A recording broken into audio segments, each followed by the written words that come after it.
what's going on, guys? We're here with J4 and we've just been going through some simple mechanics with him. Hopefully you can learn a bit about J4 on this video, and you might get some kind of tips, tricks, something you might not know.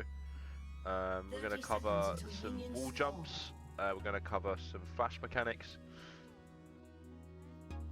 Okay, so his first mechanic is going to be, we're going to look at his flag range.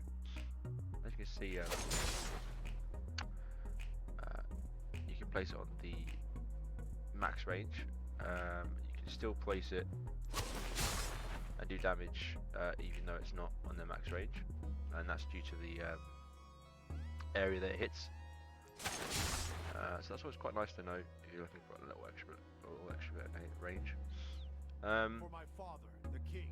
So his I'll explain to you. So you can put it outside. That's the very longest range you can reach it at. But I don't think your spear. Well, your spear can reach just outside the range as well. So that's even. As you can see, the spear range doesn't actually reach that, but it will connect. So it's important to understand that. So right on the max range, and then the spear, it has a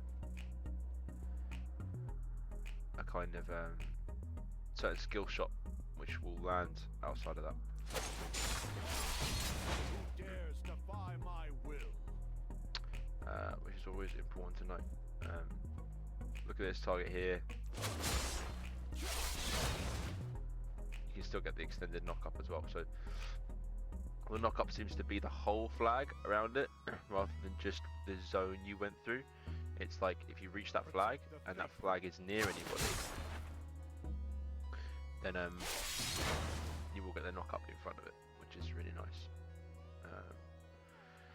So that's the flag. It's important to know that the flag is Jarvan's. The passive of the flag is Jarvan gains 30% attack speed. That's over a duration of leveling up. It starts at 20%. Active, Jarvan throws a standard into the ground, dealing magic damage with 80% AP, depending on your build, and grants allies near the stand 30% attack speed. So I think that applies to this range. If I put the flag here, and that was my ally there, then they'd still get it. So in team fights, it's quite nice to have down. Make sure it's down. Make sure the cooldowns are there. Usually it is because you're using it as a knock-up, but it really provides a great attack speed for your team. The other thing with this flag is there's certain points where it does reach further. What we already said with its range. But let's say you're trying to get vision on this side, and you can still go quite far outside of your range with the flag. It applies for this one as well. It's kind of nice for like, you know, I'm checking this bush. I can check it from a bit wider outside the range of what it is. So it's nice to know that, especially if, like, say they're zoning you with poke here, and you want to check this bush, then you can find a area on it. I reckon you can make it if you stepped a bit further here, which is outside the normal range. Just a bit like a ward. That's outside the normal range as well. So yeah, try that around the map and find out where the best places you can do it. Big structural, big environments is the best kind of area, because you're going to get, if it's just past the center line, then you're going to still be able to get that across there and look for vision, which is always nice, especially early jungling, level 1. You can come into these kind of areas, you can stay in this bush, you don't have to reveal yourself, and well, you can check that, which is fine. If you'd seen someone like here and you're still worrying about trying to get good vision in, then I would say kind of, yeah, go for that, which is the best one. So you can get direct vision on it. But yeah, that's a great mechanic, just to know a bit more about the flag. So that's tip 1 done. His shield, this is tip 2. Basically, the way the shield works is, depending on the amount of champions around you, you'll get more of the shield. So I'll press the shield here, and it gives me 272. It's just a mechanic to be aware of, right? You have to be aware of the small things that change your kit. At like full build as well, it's about a 6-second cooldown. So in the late game, you're getting a really nice proc, and this is just 4. I don't know how much it goes up per champion, but if I take away, put 3 dummies down, instead of 270, it's 240, so it's about 30 per champion. Obviously depending on how much AP you have and what your build is as well.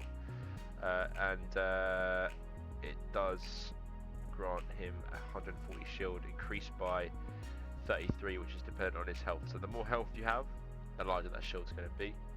I tried out a full build earlier, and I got about 420, and that was with a bit more of a heavier health build.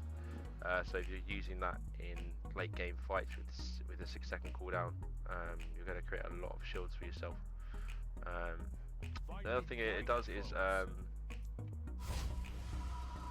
it will slow those champions in that area.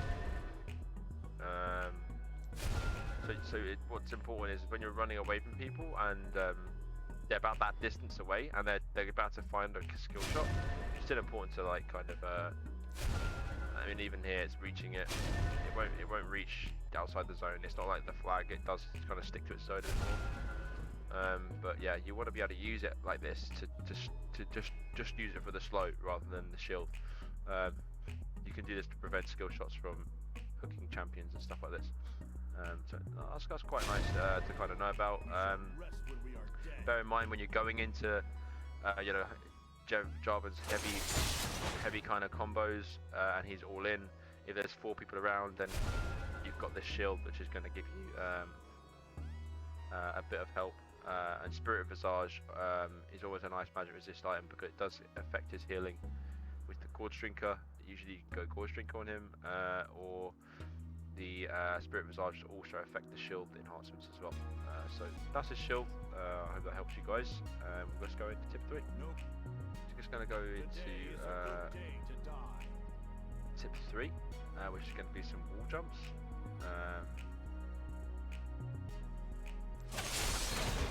It's quite simple ones, which you'll figure out that your flag can quite easily kind of jump across. Most terrains, you've got that range, and you know how the range works with the flag, so you can tailor that to your jump. For example, that's quite a long range. You can still make it with the Q, because you know that the Q isn't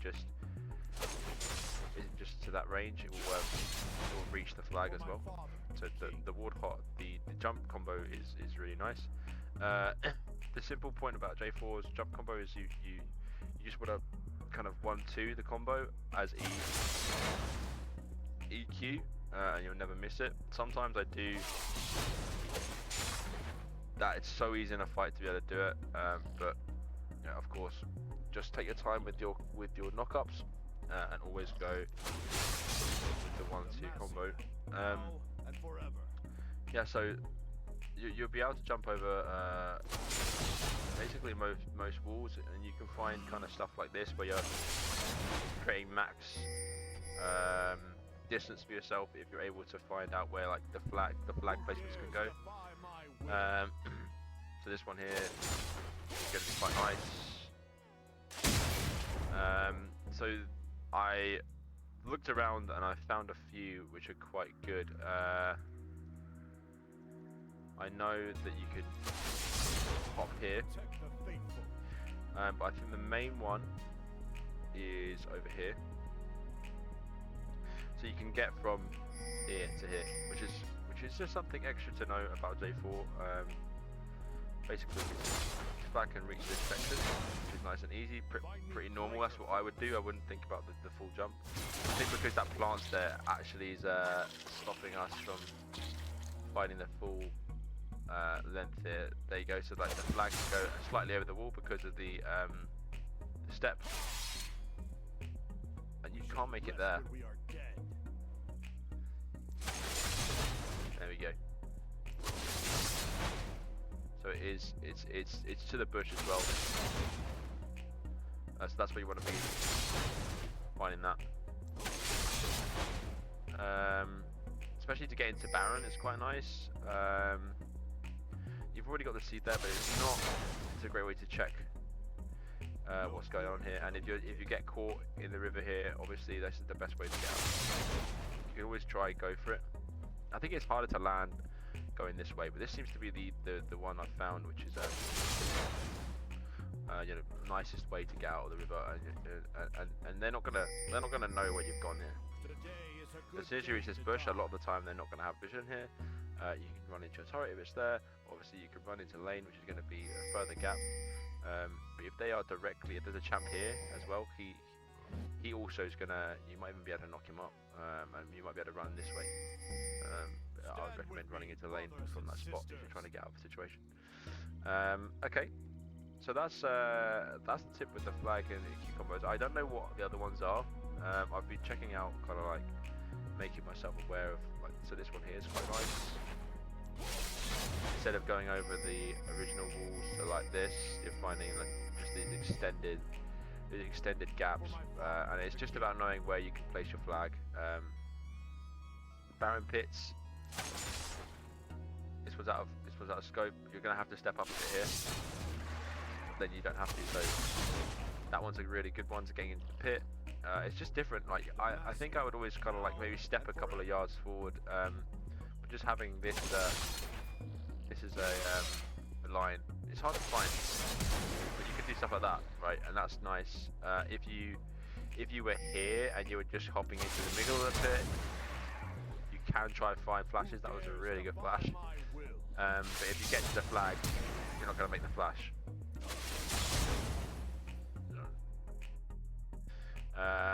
Tip 4, which is basically some flash mechanics. So we'll move into tip 4 now. Protect the faithful. Okay guys, so we're just going to try out some flash mechanics. What you're going to try and do is basically you're just going to throw out your EQ combo, and you can see how the E hits the back damage there again, what I was saying earlier. You're just trying to hit up one target here. So the idea is with your EQ anyway, you're looking for multiple targets to knock up. But what you can do is kind of EQ, and before you reach the end of your flag, you can flash towards the champion. We shall rest when we are So the way that works is just kind of, you see how the animation didn't complete.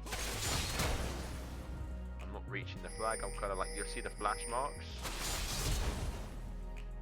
The flash mark didn't reach the flag again, and that will allow me to knock up that target. So if I'm here with 3, I can do that, but I wouldn't be able to reach that flash mark from there. So that I can do, and it'll get the fourth champion. It takes a bit of practice to get used to it, and also the really nice thing is if you watch like the end of the flag, you can max out this kind of combo. So you want to do it just as you're reaching the end of the flag, and that will be able to give you the max range. So for example, there's one character here. This is the really nice thing about the combo. Instead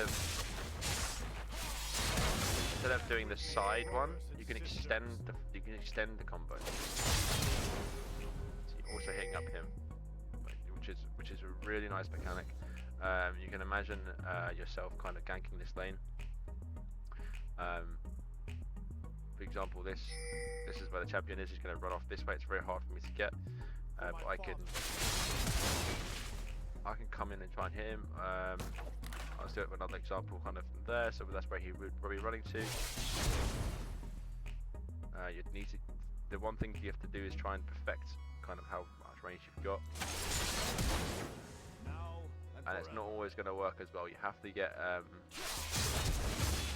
again, as I said, that one was right on the edge of my flag. You can't reach your flag. If you reach your flag, you'll only get results like that. But you have to do it just before, and that's why the mechanic is very difficult to pull off. But you need to practice it a bit for this. The longer range is harder because what you're doing is you're extending your combo. You're not just coming through like that. That's easy to hit because it's right next to the. I'm not having to land all the way through to the end of the flag. But if you're going for the end of the flag,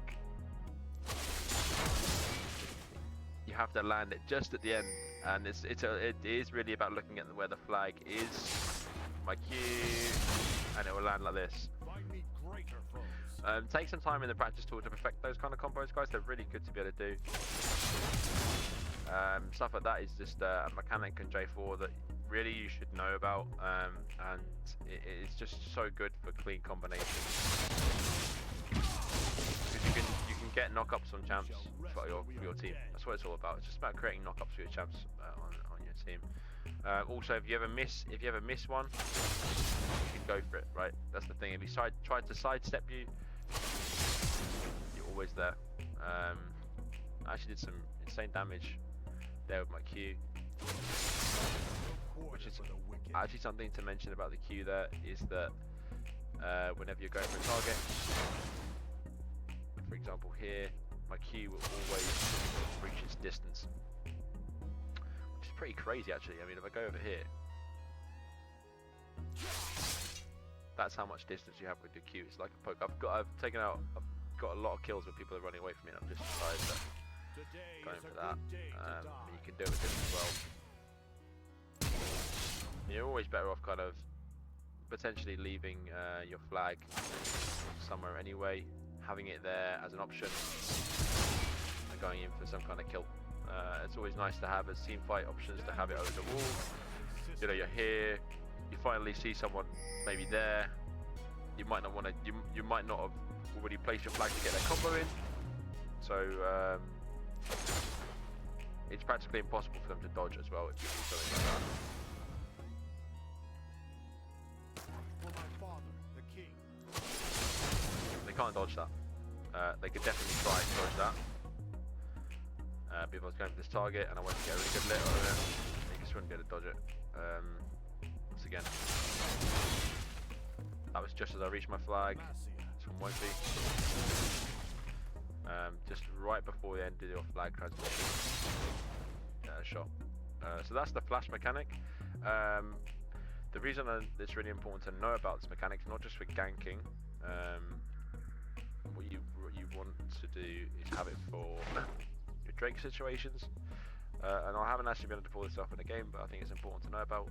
This is where the mechanic really pays off, especially if it's soul point for both teams.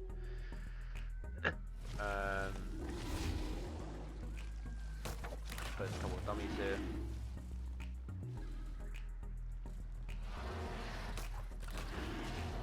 Base up, they haven't pulled it out. You're doing the same kind of combo, and you've got to basically land your smite as well as you do your flash. So I'll try and do it.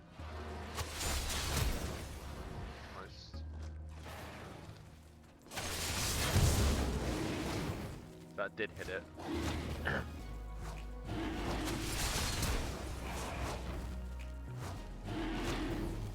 So simply you can go, right? But everything's better, especially if there's a champion there and they're trying to track you down. So that's better. I should be able to knock this champion up. I shouldn't have to reach the rest of my flag duration. There we go, that was a good one. But yeah, I really suggest kind of learning this mechanic because I think it could save you games. It's a game-winning play. They're not going to be able to catch you guys. They're not going to be able to predict that, especially in like kind of gold. They're never going to see this coming. I'm in gold at the moment, so they're never going to be able to see this stuff coming. Can you? Yeah, you can. Yeah, you can get vision with it as well. So it's just an insane mechanic. Like you're out. What's wrong with doing this and just smiting and coming back? Nothing wrong with that. The only problem with it is in practice tool, the seed doesn't always come back. But yeah, this is the one you're always going to have the option of. The seed's not always going to be there. You can always try and just flash smite, get out. You can leave the flag there. But flashing in, you're present, and then to get out of the pit, that could still be stopped. Any hook would interrupt this. If I get hooked in the pit or I get knocked up in the pit by anything, then I can't make this transition. So you're better off going in and flashing out. Going in. I'm reaching the end of my transmission there, so it's not perfect, but yeah, I would recommend definitely trying this mechanic out as much as you can, and yeah, let me know what success you get with it, because that would have knocked someone up that time.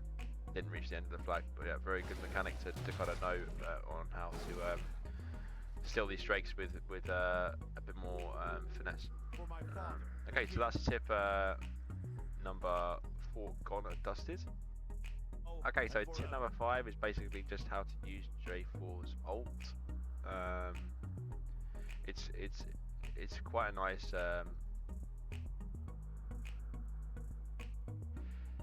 I actually thought this came up with true damage, but it doesn't. So it's physical damage to them and surrounding enemies, and creating an area of impassable terrain around them for 3.5 seconds. Jarvan can recast to collapse the terrain.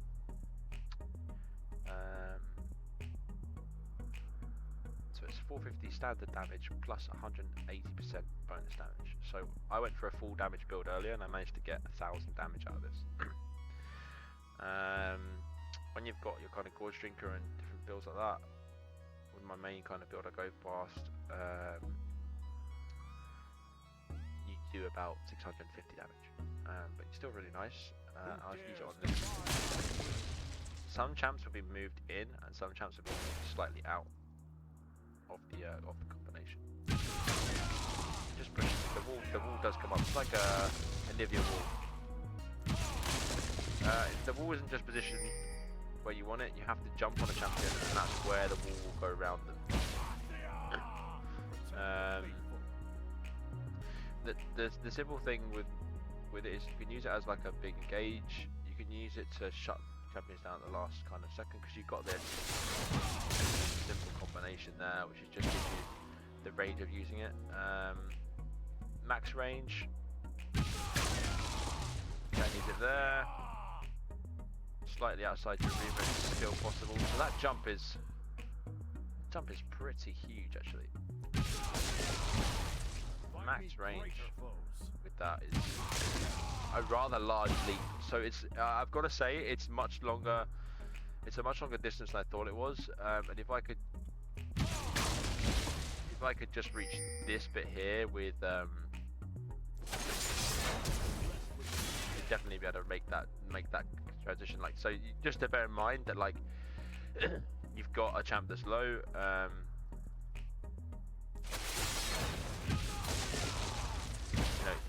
You can get these mechanics down to a bit more of a fine art by just having to know like where your flag combo is and how much range you got on that. I mean, it's a lot. It's a lot. They're not going to see it coming. You have got the combo of kind of doing that. So that's 4 targets, kind of hitting a knock up, jumping on a carry, something like that. It's going to disorientate the team, and they will be a bit confused by it. And also, if the champion's low, then it works out pretty well.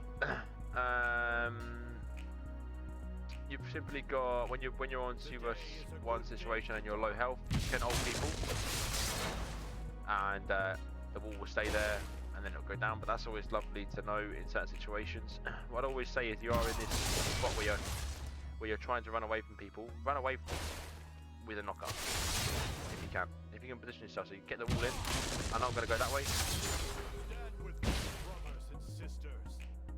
all in, and I'm going to go this way, just positioning myself slightly. This can happen with people kind of like behind you or anything. You jump away, use that knock up. It's a very nice mechanic.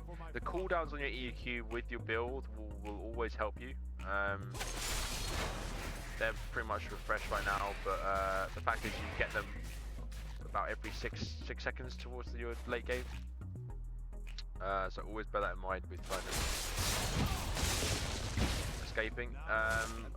I do use this on like Singe, Nasus, Udyr,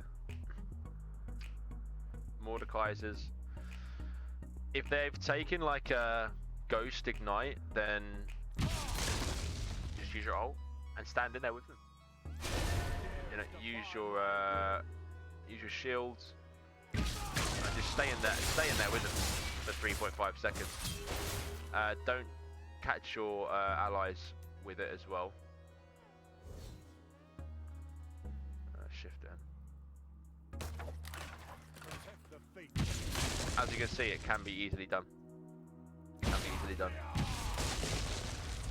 It's hard. It's actually hard to make the differentiation between if that's going to land or not. So for this target here, I don't think it would make the dummy. It does, and that's hard to judge. This one here, this dummy here, pushes it away. And that wall is actually much bigger than it looks. But yeah, it's important to know that because amount of times I'm always kind of like do these combos and I can trap someone in there, but I don't want it. But you can save an enemy via that means, just by literally ulting somebody. You get your champ out, you run out of the situation quite nicely. It's a good it's not just, it's just not, one point I'm making is it's not just an engage, it's a disengage. Okay guys, thanks so much for watching the video. Now I'm going to give you some bonus tips, and I guarantee you these two you don't know about. The first one is knocking up a champion which is directly next to you with your flag. So you can be here, you can knock them up, but also you can get damage this way. So that knocks up the target right next to you and also throws out your spear, your long Q, to do the damage there whilst knocking out the target. You do have to be very close to the target, but it does work. The last combo of this is being able to connect with this target. It's very hard to do. I'll give it a go. There you go. So knocking up the third target as well, and it gives you that mechanic of being in the middle of the situation, being able to hit 3 champs in one go. If I'm here, then I'm looking for that combination that was talked about earlier in the video. So that works quite well. It has a small mechanic with small walls, so you can put the flag on this side of the wall, you can damage in this direction, and you can flick over this wall and get yourself out.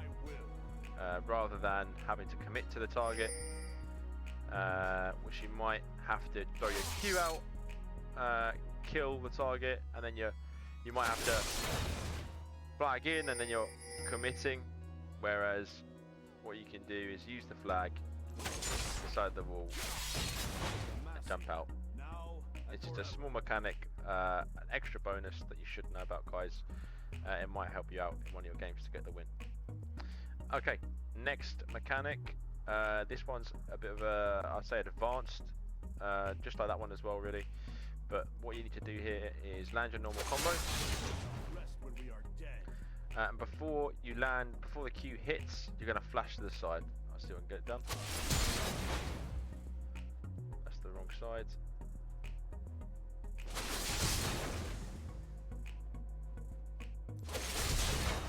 There we go. A bit of practice will get this perfect, guys, but what it will allow you to do is to dodge any skill shots. Morganas, wind walls from Janna, any knockups that are going to stop J4, any kind of damage coming through this section as well. You're going to be able to dodge that, guys. You do have to get it right. It's a hard, I've got to say, it is a hard mechanic to perfect. Seems like being closer is maybe a bit easier. It's not something you want to do from miles away. even though that did work. Give that a couple of goes, guys. It isn't easy to get. It isn't easy to get, but figure it out. That is an advanced mechanic. If you can get good at that, you can definitely gank most lanes, and you'll have much success trying to get around skill shots. Because you can either, the other thing is you can see a skill shot coming, you can flash and do that, but that is definitely a smoother way of doing it. Thanks so much for watching this one. It's been great to try out different things with J4 and hopefully teach you guys some tips that you didn't know about with his combos and his kit. I hope this makes you feel a bit more confident on what you can do with J4 and makes you understand how much more presence he can have in his early game with those ganks. Guys, go out on the Rift and enjoy it, and I hope to see you on the stream soon. Bye bye.